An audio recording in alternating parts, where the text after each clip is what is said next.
Halo bos, selamat petang. Saya Awang Pang. Hari ini kita company ada baru punya stok mari. Tahun 2018, Proton berdana 2.0 cc. Okey.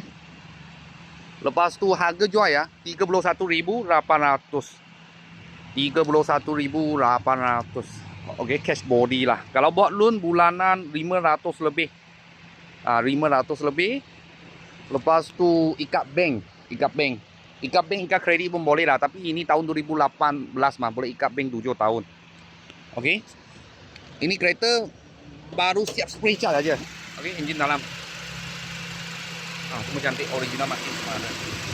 Honda punya enjin lah. Honda Accord punya enjin. Okey, aircon sejuk, enjin gearbox tak ada masalah. Depan dia molek semua original lagi. Boleh nampak. Dia lampu pun cantik ah. Lampu pun cantik.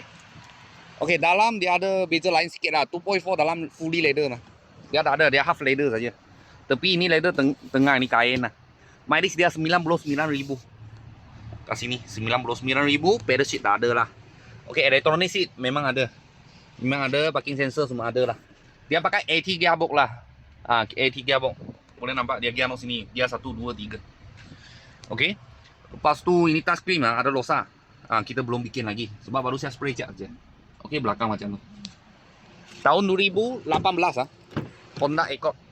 Kalau harga cash body 31,800.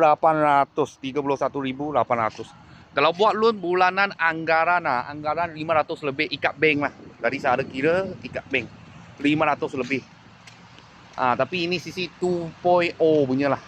Bukan 2.4. Kalau 2.4 punya dalam fully leather punya.